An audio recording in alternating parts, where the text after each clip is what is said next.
भी मुझे Syracuse New York से बराह रास्त ज्वाइन किया है स्कॉट कैली ने। ये होस्ट हैं वॉटरेज पॉडकास्ट के, इस इदारे में इस थिंक टैंक में काम करते हैं। Plus Scott has also serve the US army special forces for 9 years.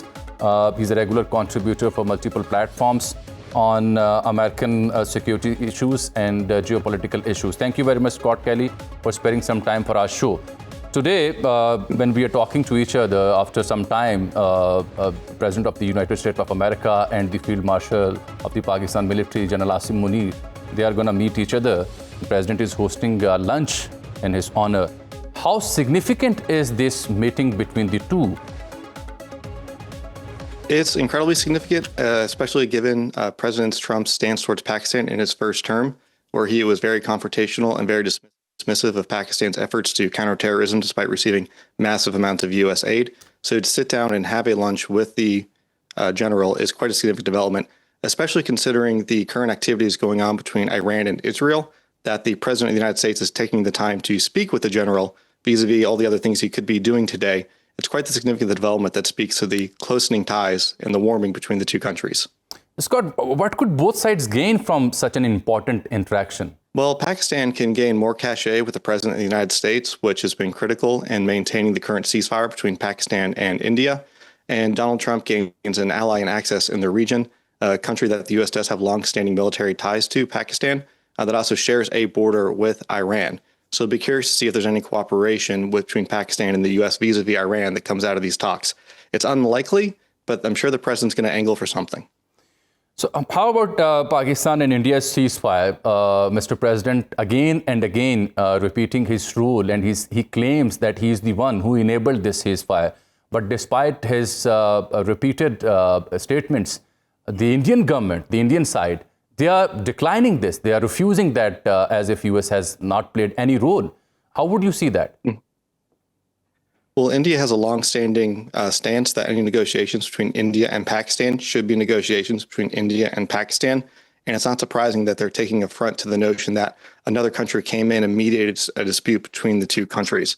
They have a long-standing policy of being strategically disaligned to any other great power, and it threatens their own credibility at home and in the region to acknowledge America's role in mediating a dispute.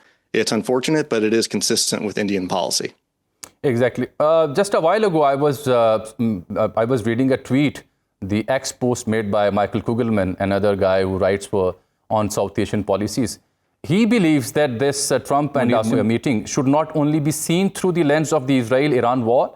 He writes that there has been US-Pak engagement on critical minerals, crypto, and counter-terrorism. Do you agree with him? Yes, I think right now any engagement the U.S. president makes right now has to be seen through the lens of the Iran-Israel war. It's certainly top of mind for him, top of mind for all U.S. foreign policymakers. And it's curious the order that he puts those areas of agreement with, because he puts security and counterterrorism at the bottom of the list. That does speak to a evolving nature of the U.S.-Pakistan relationship as we move away from what America has deemed the global war on terror into the era of great power competition. It's an opportunity for both countries to reinvent the ongoing relationship and develop into new areas such as business development and economic ties and trade. Just a few days ago, I have seen the Armed Committee of the House, and where the CENTCOM General Michael Corella, he was briefing the committee, and he was praising the role of Pakistan and Pakistan's military as far as the war against terrorism is concerned. Do you think that could be the important, event that led to this meeting between the President of the United States and General Asim Munir?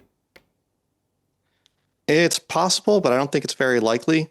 Unfortunately, the counterterrorism fight, even though it's still important to America, has drifted down the priority list in the minds of the President and policymakers in D.C. They're much more focused on countering China, current great power conflicts in Ukraine, the ongoing war with Israel, and then today, the armed conflict between Iran and Israel. So it's far more likely interest in one of those areas facilitated this meeting between the general and the president, just given the acute nature of current conflicts and the president's limited time.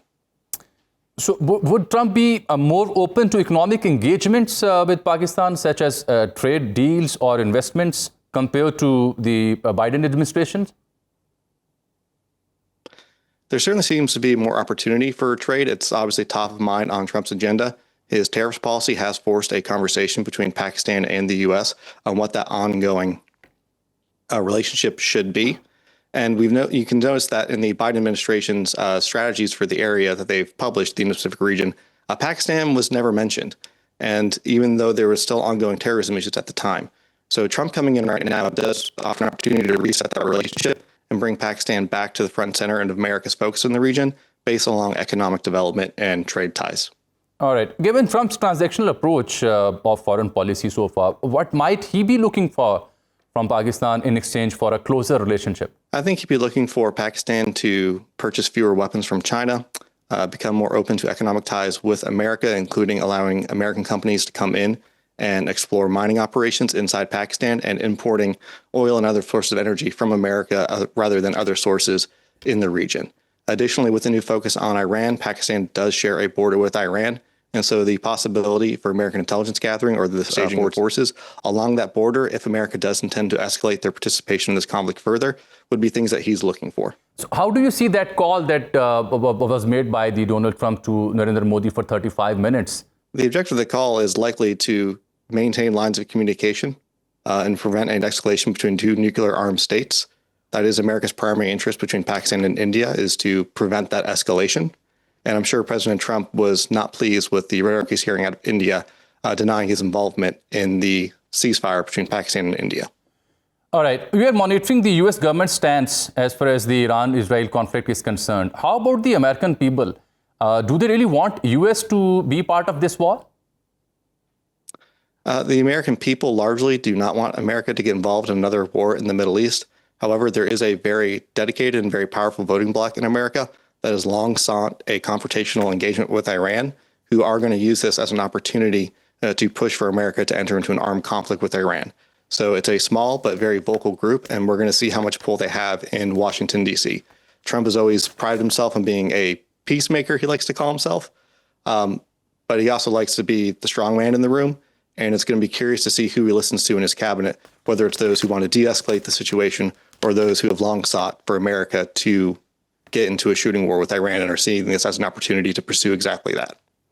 I have seen that there is a resolution before the Congress, and in that resolution, the congressmen are demanding the Congress to not allow the president to be part of this war. Will Congress be able to stop him, or does he hold the veto power? Unfortunately, the American Congress has long ceded its authority to control whether or not America goes to war, which is in our Constitution that the Congress does have the power to do that. They've ceded that authority to the executive branch. So from a practical standpoint, the president won't even need to be able to veto it. He'll just ignore it if he needs to, if it passes through. And the President Trump does have the unilateral authority, even though it technically goes against the American Constitution, to bring America into this war if he so chooses. All right. Just a while ago, Mr. President was making a statement at White House, and as far as America's involvement is concerned or direct attack on Iran is concerned, his statement was, I may do it, I may not do it. Being a journalist, I'm unable to understand what does he mean. Can you elaborate what exactly is the meaning of this statement? So President Trump has long practiced the madman theory of negotiations, where he makes himself entirely unpredictable. So nobody is supposed to know what he means by that statement. It's likely he hasn't thought it through himself. He oftentimes makes last-minute decisions based off the last person he had a conversation with who is knowledgeable on the issue in his cabinet. So I think he's trying to create ambiguity and hype the cost to Iran for not acquiescing to America's demands. Likely he hasn't made a final decision yet. And he's likely letting the people in his cabinet on both camps, those who want us to intervene and those who want to stay out, develop their arguments and try to pressure him one way or the other. He's trying to drag out the decision as long as he can.